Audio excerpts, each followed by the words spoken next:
The first moment of truth is called Executive Business Value Review.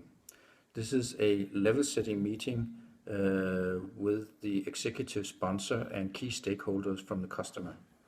The meeting is designed to set the expectations and align with the customer business initiatives. Ultimately, the goal is to deliver a customer success plan that is agreed upon. The meeting also, together with the customer, identifies their maturity and also their IT priorities going forward. In the meeting, it's important that a customer journey is developed and identified and also outlined in a roadmap.